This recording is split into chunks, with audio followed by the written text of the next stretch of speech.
یک روز کاری با من اینجا رفتیم، از کارگاه بار زدیم. مقصد دماوند، این بار دماوند قله دماوند خود قله نزدیک یه هم مسیر راست که داشتیم میرفتیم زور هم شده. در مسیر را هیچ چیزی هم نگرفتیم تا 4 غروب نهار نخورده بودیم. اونی که میبینیم حرفای دماونده. مسیر راست و ماشین جلوی 2 نیسان بود،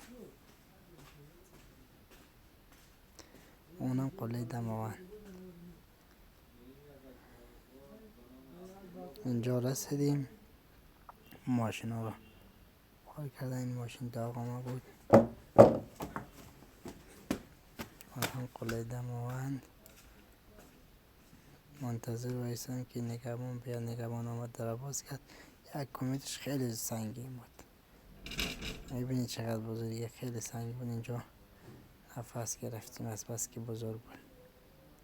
این هم یه استگ و چند تا قاب خوشگل و سقفش هم طرح آسمانی. از اینجا چی مزه میده، شنا کنی و قله دماوندم ببینی تابستان باشه. این هم خیلی قشنگ بود، کفاش هم خیلی خوب کار کرده بود. حوالهش 4 اینجا گاز هم روشن گذاشته، نمیفهم چرا کار نمیکردن که کار تعطیل بود، ولی روشن بود.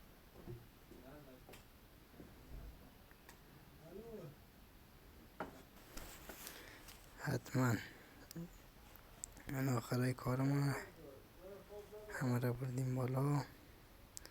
ساعت هم 4 شد و حتما لایک و سابسکرایب کنید.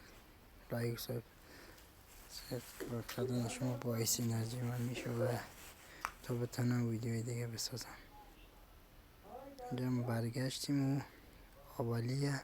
جوی قابلی خیلی معروفه، کسایی که ایران هست حتما جوی قابلی خوردن، نوش جان.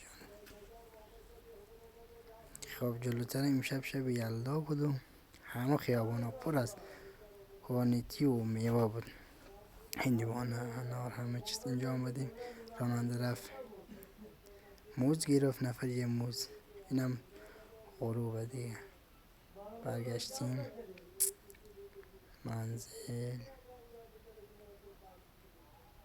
کلی تعریف کرد خواننده، گفت من این کار کردم اونو کردم چیز کردم. اینم یه لیوان چای خوردیم و تمام.